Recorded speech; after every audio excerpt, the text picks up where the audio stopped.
the inbound secret.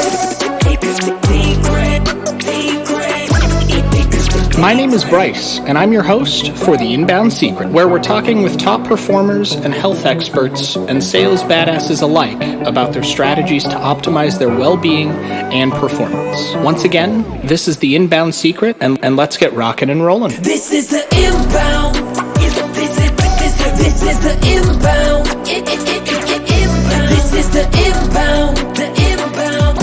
This is the inbound secret.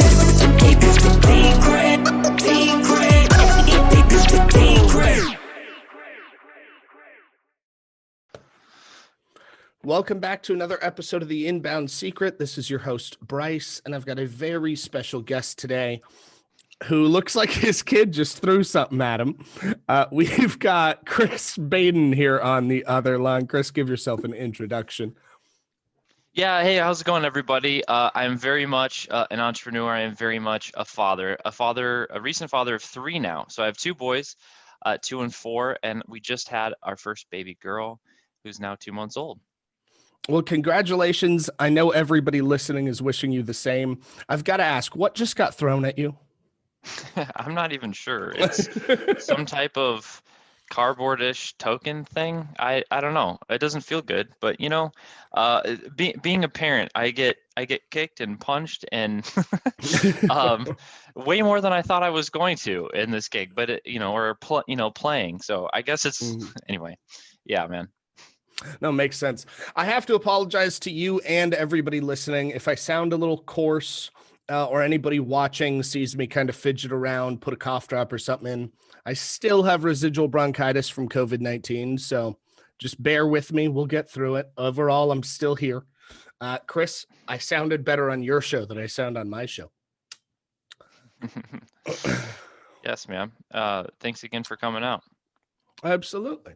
So I don't know if you've had a chance to listen to my show or not, but The Inbound Secret is about tips, tricks, strategy, where we interview and reveal some of the things that helped you become successful. Some of either the motivators, the mindset, the strategy, the tactics, but some of the things that helped you get from 0 to 100, how you got that shiny little ClickFunnels reward on the wall, how you got your SAAS company rocking and rolling, so that people listening that maybe are in the starting stages, or maybe they've already hit a plateau and they're kind of stuck and they don't know how to get out of that bottleneck, have an outside perspective from somebody in an industry that they're an expert at, and then go from there. Does that make sense to you?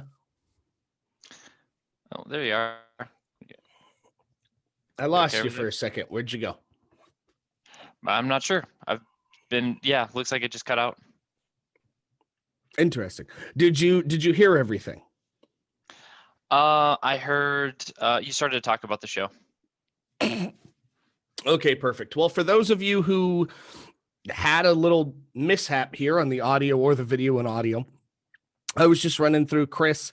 That's what this show's about, right? It's about helping people thrive, not just survive, through experience and story. Now, I told you I was going to make you tell this story because I'd love to hear it more in depth, and I know the audience would. One of your sons has now started his second business. Is that correct? This is true. I would love to hear about that. So I'm gonna get you just talking and let you do your thing, let you tell the whole story top to bottom in as much detail as you want. But it's a super inspiring story, guys. We're not talking about like a 16-year-old kid. We're talking about one of his young children that's just out here hustling, trying to help. Yeah, well, I think starting with that story will be great because one of your questions is, hey, how do we thrive, not just survive? And you know, what are some of the principles, mindset, framework, skills that have helped me just accomplish what I've accomplished so far in life? It all really ties together. So one day, I'm working and kind of like this day, and you see, I definitely work from home. My son runs in the door. He doesn't always throw stuff at me, fortunately.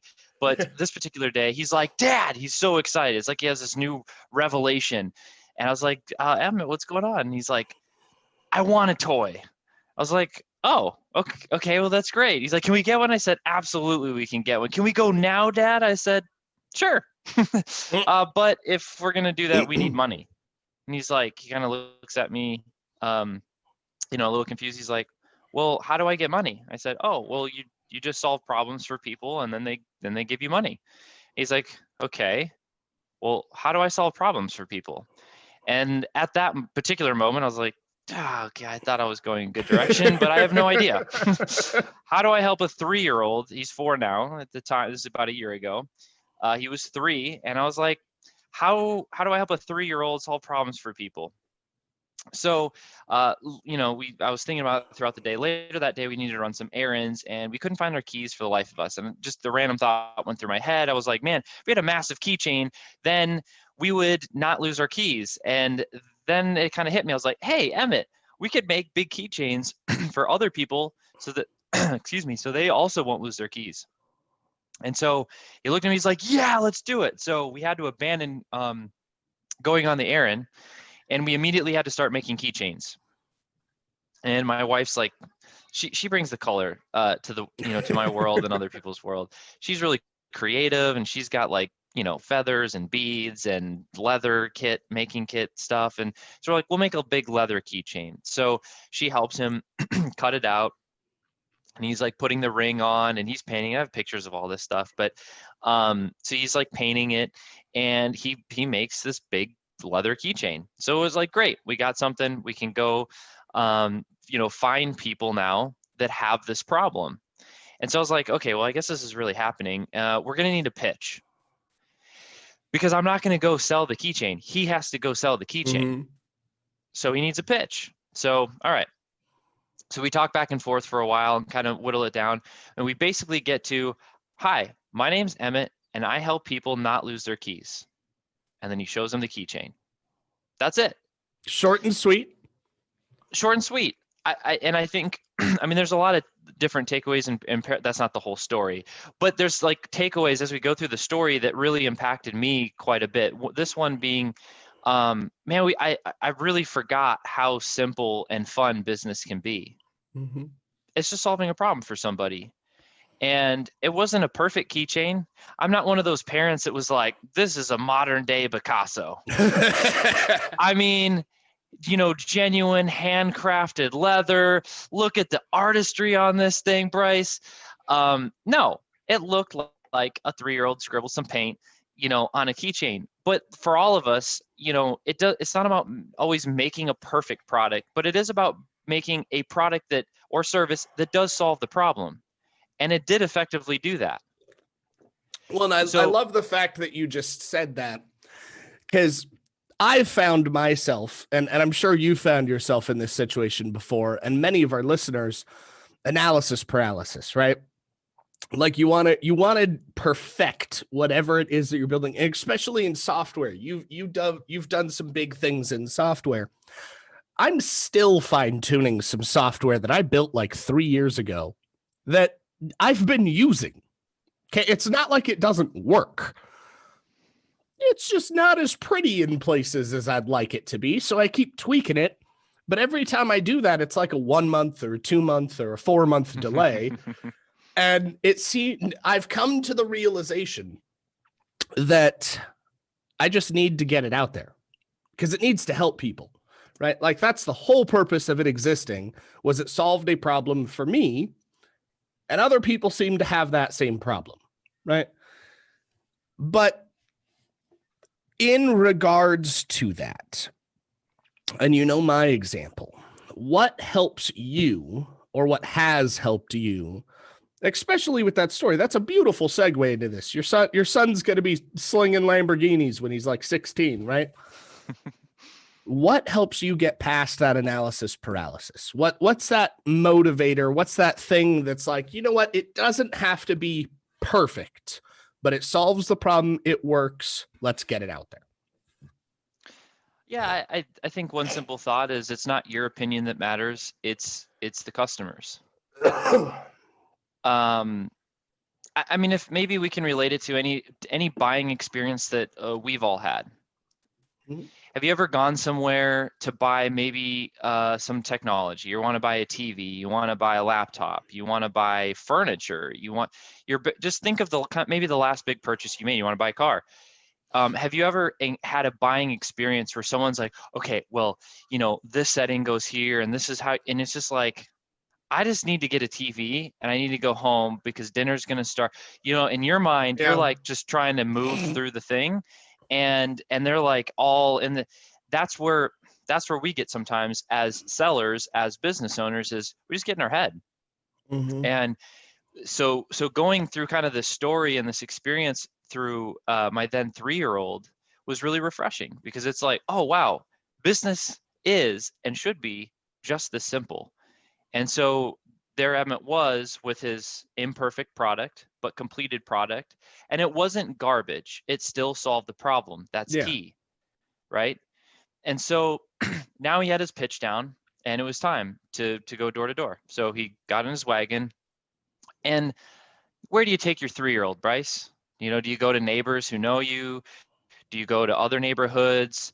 In my opinion, I don't want to go to people that we know. Why? Because you don't want to ask them for money? No, they would absolutely support Emmett. They would 100% buy, yeah. And that's exactly why we didn't go there. Because that's not real. Like, this isn't like, hey, do you want to support my kid because he has this idea and wants to get a toy? I don't know. That felt like weird and like lame to me. I was like, let's go to cold people that we've never met before. And that don't know us, we don't know them. And for business, that's also what I do. Well, Chris, why do you go to the cold market first? You usually go to, like talk to people and hey, this is a good idea. Go to the cold market. Why? They're the most honest. They have no filters. It hurts a little bit more sometimes. But why is that important? Speed. If you can get past the BS and the filters faster, and you can just get the honest answer. I heard a really, really great story yesterday. I got to meet a guy named Cody, really, really great entrepreneur, and it's built and sold massive companies. He was talking about a friend that he had was basically making like some type of sandal, and he had a patent on it. He was talking to manufacturers, and the crazy part is he was doing it with his son. Okay. And his son was like, he grabbed and looked at it, and within 30 seconds, he evaluating, he would like squish it, and he's like, it's not squishy enough. Can you make it more squishy? Yes. Honestly. And so they would go back and do, but he's like, you have no, and they went back and forth. And he's like, there's so much back and forth. The dad, he's kind of like, I'm sorry, but the guys, the response was this. This was one of the best processes we've been through in a long time. He's like, well, what do you mean? He's like, do you realize when we work with other companies, like adults, they tell us they got to send it to this department, that department. They give us this big analysis and da-da-da. All we need to know is that it's not squishy enough so we can go make it more squishy. I was like, it's, speed, honesty, and speed help, even sometimes if it hurts. So we go to the cold market with Emmett for, again, that's just kind of a principle that has served us well when we're looking to bring a product or service to market. Specifically in the beginning, don't hide, just put yourself out there. And so we do that, and he knocks on the first door, no answer. Knocks on the second door, no answer. Third door, no answer. His shoulders are starting to get a little bit lower now. He's 3. Yeah. Attention span isn't fully there, right? And I was like, you know what? Like, he's like, can we go home? I was like, let's just try one more. Okay. So he gets back in the wagon. He can walk, but I mean, like, he's got his keychain. We're going door to door in his little wagon, and he knocks on the fourth door, and it starts to open. And, the person comes out, and Emmett does his pitch, and he nails it. I'm Emmett, and I help people not lose their keys. He's a pretty articulate kid, and he holds the keychain up, and then the guy looks at Emmett, and he looks at the keychain. He looks back at Emmett, and he's like, "I'm Jim, and no thanks." I was like, "You heartless monster!" He just nailed this pitch. And I mean, isn't that the story for us? Do you have any idea? We made this and we've gone here and da-da-da. But nobody cares. But I think that's the most beautiful glimpse into reality for a business owner, for Emmett to experience the only door open, the 25% of the market that cared, tells you no. And so but it's true. And that's part of why I don't want to hide things from my kids. Yeah. Like the world does a great job, and the world generally, sometimes it's family, sometimes it's neighbors, sometimes it's community or other people that you're too young, or when you're older, you can, and I get there's some reality and truth, and there's certain things they're not going to do. At the same time, does it ever go away? You're too young, you're too old, But you can't start over, you can't do this, and it's just like that voice is garbage. It never serves us. I agree with you, but I've got to interject to that. With the exception of law, like you're too young to drink, you're too young to drive, you're too old to drive, right? With the exception of law, I 100% agree. That voice is bullshit. Just the other day, one of my partners sent me over somebody that's going to be on the show here in a few weeks who started his business at 13. And now as a 15-year-old, 2 years down the road, he went from wholesaling and retailing Apple products as a licensed reseller, from what I hear on Google, looking this person up. He's got endorsements from some of the biggest tech companies on the planet to be able to resell their technology. He started when he was 13. Mm-hmm. Was he too young? And that's kind of one of the punchlines that I felt, and I was like, I need to remember this, is and sharing it with others that I tell the story and talk with about it, is remember. And of course I'm not things that are harmful, things like you're saying, law driven, it's good not to assume, but I'm saying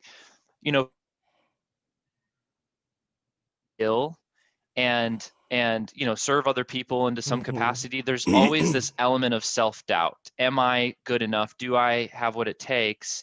And so you will face that every day. And this day you stop facing that, you're already doing all the things you've already done. You're not growing anymore. And that's a different conversation. It's not necessarily bad. It's just you're going to get a lot different result from that type of thinking, right? So that all said, to your point, it's just challenging that. Can a 3-year-old not have a business? And that was what we were playing with. And so he created this keychain business. And before that rejection hit him, because facing rejection as a, to yourself is one thing. Watching your child face that is different. Yeah. And before that message hit him, I gasped. I was like, oh, Emmett, did you hear what he said? And he stops looking at Jim and he looks at, his attention shifts to me. And he says, no, what did he say? I said, he doesn't have a problem losing keys. So we can just go find somebody else that does have that problem. He's like, okay. And he jumps back in the wagon, and then we start to walk away. And so like a couple things there, like one is rejection management. Like rejection doesn't have to be this visceral or like dark, negative thing. It's just understanding, like, I'm on a mission to go serve somebody that has this problem, and it's my goal, it's my job to go find that person. It's okay if I find people that don't have that problem, right? The part that hit me really hard though is as we were walking away, he looked over his left shoulder and he waved and he said, bye, Mr. Jim, have a great day.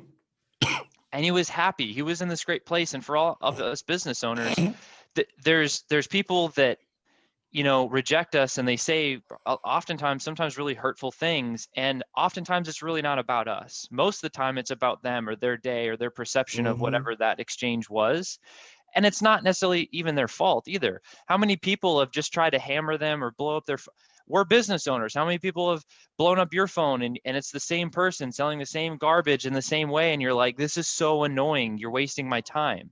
So it's like we can't get too upset or judgmental when that comes our way. But here's the thing.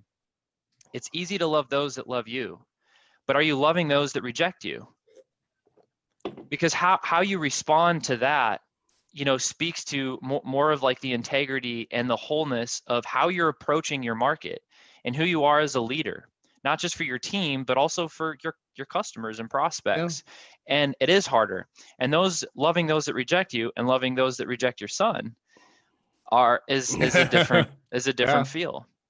But what's cool is to kind of towards the end of the story here is we left that house, right? Mhm. Oftentimes our breakthrough, you know, the great perfect story, the Hollywood story, right, is after the climax, the biggest part of rejection is you're going to have your biggest breakthrough. Well, that happens to actually be this story as well. And every time we've gone out to prospect, it's always right after the highest point of rejection. I'm not making it up. It's really weird to me because I've done enough life where I know it always doesn't go that way, Yeah. right? Real talk. At the same time, the point of perseverance is you just go until it happens, and then it always ends up being that story. And another thing is a lot of times our breakthroughs, yes, they come after the point of great rejection, but they also come where we don't fully expect it. In other words, if you're committed to the goal and the outcome that you're looking to create for yourself and others and your customer, it's also a wise and good idea to let go of where that's going to come from. Meaning everyone you talk to, treat with respect and opportunity. Be honest with what you're looking for. So here's how it happened in this case. We're going door to door. The expectation is we're going to talk to some person, some homeowner that has a problem losing their keys. Mm-hmm. But that's not where the deal came from that day. As we left the gym, the rejector, we're leaving the driveway. Across the street, the bug truck pulls up, pest control.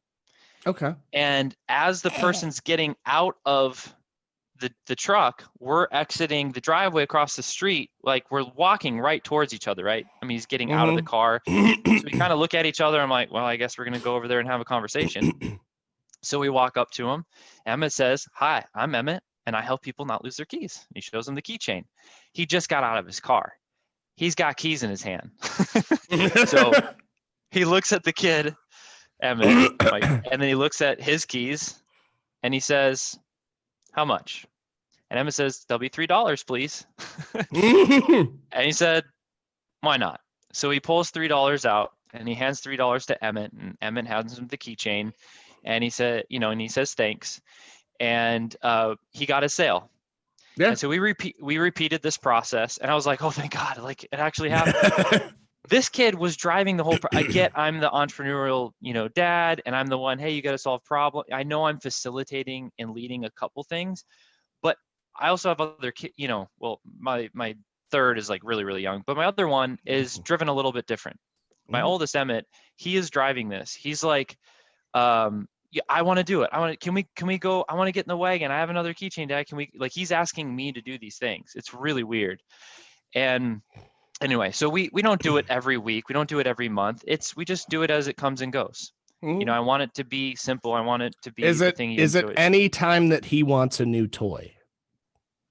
Not every. I mean, we feed him, we clothe him, we buy him toys. No, I know that. I know that. I wasn't making that assumption. The reason I ask, I was just having fun. I know. The reason I ask though is because if he already made that cognitive connection between I want a new toy, I need money for a new toy, that fast, that's remarkable. Because even as adults, I can't tell you how many times we've been through something and we've systemized something. And then I'm like, so what exactly, other than the money, what's the impact that we built this for? Right. And then I have to reverse engineer the thing to figure out what the original impact point was so that we could focus more on that. Very true statement. And I'm a 28-year-old adult. I've figured some life out, clearly not all of it, but some of it. So I love the fact that Emmett's getting out there and he's like, "Dad, can we go do this? I've got a new one." Now, I just want to point out to those that were paying attention, up to the first sale, have you realized that Emmett had a 20% close rate? Yeah. Anyone listening, right? Yeah. So now that's not the best in the world. It's not the worst, but a 20% close rate for a brand new business is pretty remarkable. Especially when we're constituting that it's cold market. So it's cold traffic that you were converting, not warm. That's a brand new product that's had no publicity. Good job. Good job. Worked out. So, I appreciate that. So, he that's $3, and the Green Ranger toy that he really wanted was not $3. And so we needed to repeat this process a couple times. And the real part of the story is, man, for a 3-year-old to wait, like, and here's the thing, like, he eventually, he got up to $13 and I was like $8 or something. And so, and there's a reason we got to 13, because it's not just making the money. It's also, cost of making it. So cost of goods that were covered. And then when you get the money, what do you do? And most people don't talk about this or think about this part, but as entrepreneurs, let's be real, who cares how much money you make? Like in the business, what's your net profit? Yeah. And so I sold this, I sold that, but you're broke. You just created a job that you worked really hard in, and you're not making, so that all matters. So it's like, why don't we start that thinking early as well too? So we did cost of goods, but we have 3 jars, Bryce. We have 3 jars. So once the money comes in, it's not our money. It's ours to temporarily manage. Yeah. And be a good steward of. And so that's in our household, that's kind of how we focus and talk. And so we have the checking jar, we have the save jar, and we have the give jar. And we go through these jars, and we, to give, this money is meant for other people, to serve other people. To save is for emergencies, or investing. We're just staying with emergencies right now. And then the checking jar is for us. For right now, I'm just saying, for us. So they have like, a punchline for each of them. Yeah. And so to your point, hey, when he wanted the next toy, the next thing, I was like, oh, well, let's go to our jars. Oh, shoot. The checking jar is empty. We got to go fill it up again. Oh, okay. And so over the course of a year, and me, frankly, I'm like, okay, we've gone door to door. It's got that feel. It never feels good. Does anyone ever? Maybe some people like it. The people that like it probably shouldn't like it so much. No, but right? I do have to say this. The people that like it, the people that do it for a profession, and some of the people listening to this do that, are fucking rock stars. Oh, 100. Burton Hughes, a friend of mine down in Texas who does New View Roofing, right? All he does is sell door to door for like 2 hours a day. Yeah. For like 2 hours a day, and just crushes it. Yeah, but he's in a market and an industry that work in that industry. Yeah, and I still have plenty of friends. Like we're all going door to door to some level. As business owners. It's just what type of door are you going to? Yeah, 100%. Yeah, I still, like, I've done cold calling. I'm still. Reaching out to market, like, anyway. So yeah, not to put any negative light on that. It can be done really poorly, and there's some people that do it awful, and they should reconsider for everyone. Just like in my industry, there you can advertise online bad. It's a thing. You can do that. Same. Yep. Totally agree. And so, so we have created a different business now, and this one he's making, and my other son is excited about this one too. So they make about $30 a month, and I don't know, we might, depending on delivery, the demand's growing, which is great. But it's called Feel Good Pizza, and if someone wants to do this with their kids, they totally can. Feel Good Pizza. Why? Because you can eat as much of it as you want, and you're still going to feel good, because it's just simple, like, whole ingredients. We make the dough fresh, and it's given that day. And we just started eating it in our home. Again, notice both businesses are created out of our own problem or experience first, and then we're sharing that with others, which is the why of what you were talking about earlier. Other than money, why are we doing this? And so it's just scaling that genuine great experience that you're having. So, I was hungry, and I was like, I wanted to eat more vegetables in my life. And it's like, well, how do I sell myself on eating more vegetables? Make it look like pizza. I was just like, you know what? If there's like a thin layer of like really just quality ingredient, like, dough and sauce, you know what? Freaking dump vegetables on it. I could probably throw that back. So that's what we did. And you can do whatever ingredient you want on the pizza, but that's why I call it Feel Good Pizza, is because I was like, dude, I smashed like a whole pan one night because I was so hungry, and I was like, I felt okay. Like it sat my body okay. I didn't feel tired or grogged down. I felt okay the next day. I didn't feel like bloated or over. Anyway, crazy what good food does, right? So it was Feel Good Pizza. We were doing that for a while. And then eventually I was like, you know, what'd be better is if people wanted this compared to, you know, we could just, we could do like, you know, give them a pizza a month or something. That's all we do. So it's like we make pizzas once a month for a couple hours and then they go deliver it and it's Feel Good Pizza. And so they do the ingredients, like pour it in, and we have a spreadsheet with all the food costs, because you got to like, you're not going to use all the ingredient, right, for just 3 or 6 pizzas. It's going to be fractions. So it's like we did the you know, and I talked through that with them. And yeah, so it's functional. It's about a 55% margin. And then, you know, some goes in the save jar and the give jar and the checking jar. And then they get to do their, and so that one runs a little bit more frequently. So yeah, man, it's just what I want them to feel and understand is in this world, I have desire or need. Well, we need to contribute, is my opinion, right? Contribute to society. And it's a cyclical thing. It's not, I do all this thing and I'm hoarding. It's like, well, no, like we're doing this work to serve others so that we have enough for ourselves, and then we a portion to give back to other people. And it's like this really, it's a river. It's not, you know, this stagnant pond. So yeah, man, that's a little bit just about the business. I agree with that. And thank you for telling us those stories. It's there's 2 quotes that I want your opinion on. And they actually play into this cyclical river concept that you've brought up. And the first one is you're paid directly in proportion to the amount and size of problems that you solve for others. I'm pretty sure I know your response to that. Yes, right? It makes sense. And it's a true statement. Now, the other one's more universal, more spiritual. And it's actually, I forget who does the song, but it's the intro to a song that I've listened to on Spotify a few times. And it says that, what is it? It says that you are no less the universe as a wave is any less the ocean. You are the universe experiencing in its own fashion, to its own perspective, the same way that a wave is something that the entire ocean is doing. It's not just part of the ocean, it's the entirety of it.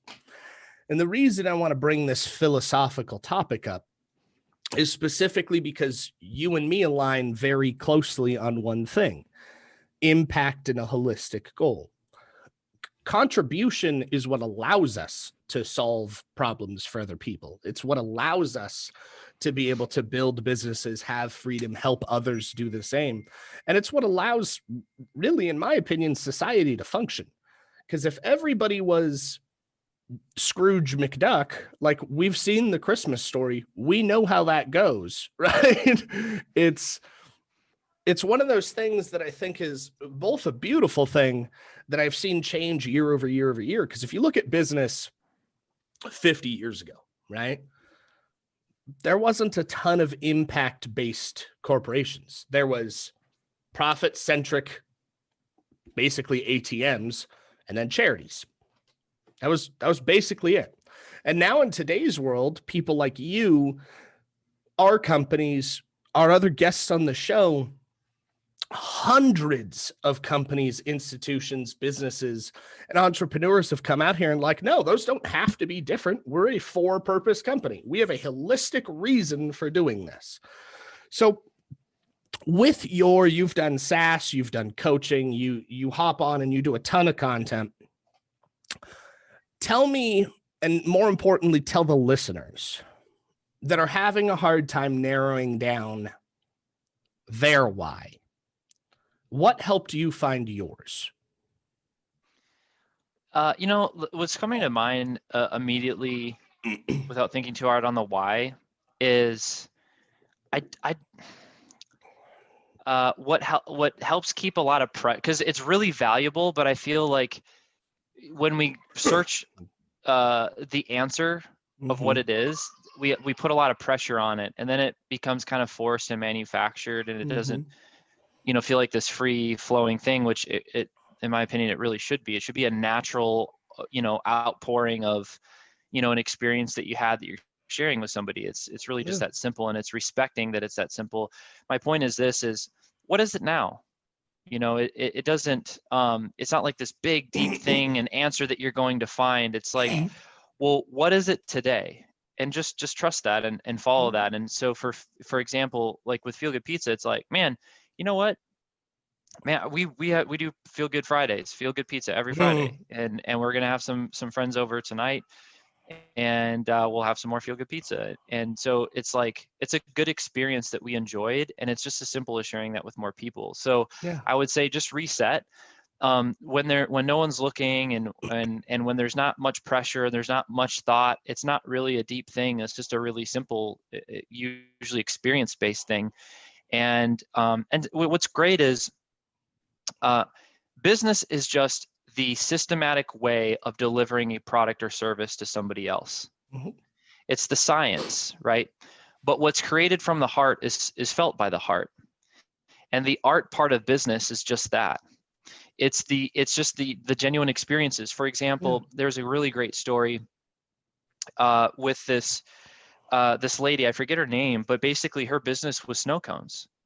Or like frozen treats. And she had a really, really hard upbringing. She actually lost some of her family members because they couldn't afford heat. And they were, I believe in somewhere in the tundra, like in Canada or like Northeast or something. And the family would all huddle together, but you know, they would, plenty of health challenges, like just in their limbs and everything, because they were so cold. I mean, it was like 0 or, you know, below 30s inside. It was a really hard time. Once in a while, they were able to go get some like desserts together, and for them, what's important is the experience, the meaning, and the emotion, the art and the heart for them that they got to experience. And so what she did was create a business that it's that emotion. She's delivering that emotion and experience through her snow cone business. And part of the funds and her mission of doing that is to support family with clothing and warmth, or to cover, you know, a heating bill, electric bill, right? And so you're asking, well, how do you find your why? You can maybe you just reset to those experiences, and give yourself time. Like write down some ideas and then walk away from it for a couple of days or a week, and then come back to it. Let it kind of marinate in it for a second, and it'll become clear. And then it's just trusting and being creative of like, well, what are some different ways that I can deliver that experience? And your business becomes the vehicle of how you share that.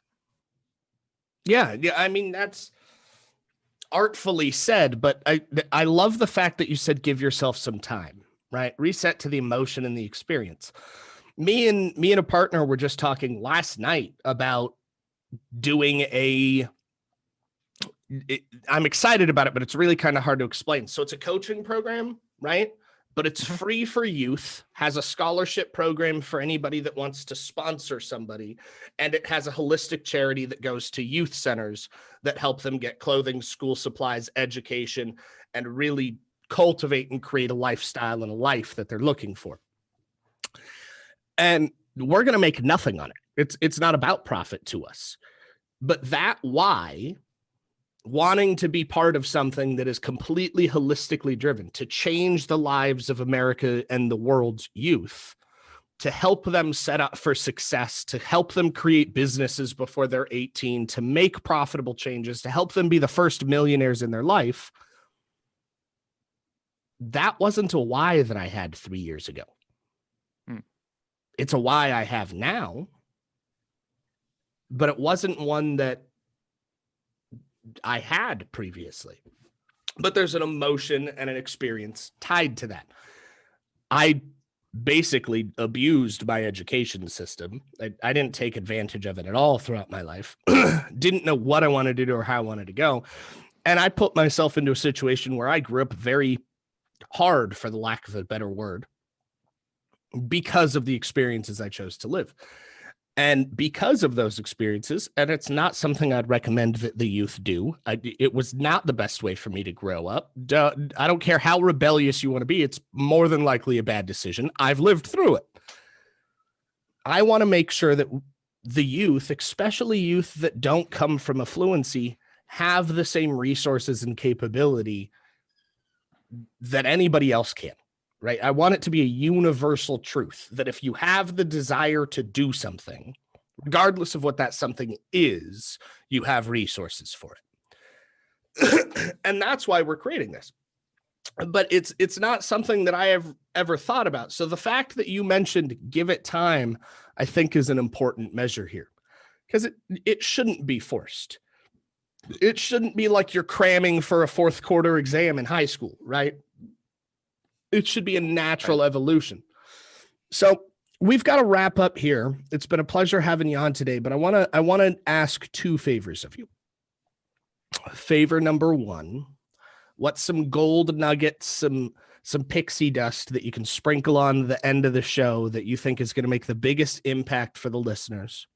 And then favor two, if anybody wants to get a hold of you, learn more about your software as a service, learn more about you, your experiences, follow and subscribe to your channels and your show, and maybe even join your group, where can they get a hold of you? Yeah, I'll start with that one first. So Sales Ascenders Inner Circles are free Facebook group. And that's for just other like-minded business owners. If you're looking to network, and I mean, that's how Bryce and I met. Just connect in a real way, network. We only solve one problem. Most business owners, the quality business owners, are solving ultimately one problem, and they're happy they know how much work it takes to serve one problem at a high level. It's way too painful and exhausting to be all over the place. Yep. So we have those business owners in our group, and so it's very easy to refer and network. That's a great place. I'd say just message me on Facebook. It's Chris Baden. Just mention that you came from Bryce from listening to this. And yeah, if there's any like tools, resources that help with prospecting, that help with sales, or just let me know whatever else your need is, because we're always listening and asking on behalf of our whole community as well. So I'm happy to I make connections every single day. So it's like breathing. So yeah, we have not because we ask not. So just show up and ask. That said, kind of ending with the pixie dust. Again, in light of everything we've said, I think I need to share the things that have already served me well and continue to serve me well. And to sum it up in one word, if there's one skill that's helped me, excel really kind of in life, but we're talking in the context of business, it's prospecting. It's prospecting. I like to call it purpose-driven prospecting. I kind of have my own frameworks around purpose-driven prospecting. But the reason I say that is I define prospecting as it's the skill, because it is a skill that can be learned by anybody. It's a skill, language, and activity of creating new connection. Mm-hmm. The skill, language, and activity of creating new connection. And no matter business or not business, everyone in any walk of life absolutely needs this. Here's why. To accomplish something greater than yourself, it does take more than yourself. Mm-hmm. There's no way I'd have been able to accomplish even a fraction of what I have if I was doing everything. I've been blessed to have great people, great partners, great team, great customers around me. And the journey of creating that is prospecting. It's the skill, language, and activity of making new connection. If you need to reach out to new prospect for new partners, you got to assemble the A team, right? If you need to reach out for new customers because the business needs sales, if you need to reach out to service providers that are experts in operations or other ancillary functions of a business that you need. If you're on the prowl and you're looking for a spouse, it's prospecting. It's the skill, language, and activity of creating new connection, and that never stops. And sometimes it's also this. Sometimes it's with people you still can create new connection and deeper connection with the people you know. New connection doesn't always mean new people. Yeah. And so there's this concept of prospecting that goes wide and it also goes deep. And that's helped me, build companies that do at least $1 million or more a year in insurance, in e-com, in software, and all those three particular industries were all built within the last 5 years. So it's been really exhausting while building a family. But I would say to accomplish something greater than yourself, it takes more than yourself, and creating new connection through the activity of prospecting is the way to go. I love it. I love it. So everybody listening, go join the Sales Ascender community on Facebook. Find Chris Baden on Facebook as well. You'll see his beautiful face if you're watching. If you're just listening, bearded white man with headphones, and you'll be able to find him there. Now, for anybody who wants to follow a little more closely, if you have questions, you want to contact Chris on a more in-depth level, have questions, or just can't find his profile, hit me up here either in the comments or on the Inbound Secrets page. I will happily connect you guys. And once again, thank you for being part of the Inbound Secret, and we will see you next time. This is the Inbound Secret. My name is Bryce, and I'm your host for the Inbound Secret, where we're talking with top performers and health experts and sales badasses alike about their strategies to optimize their well-being and performance. Once again, this is the Inbound Secret, and let's get rocking and rolling. This is the Inbound. This is the Inbound.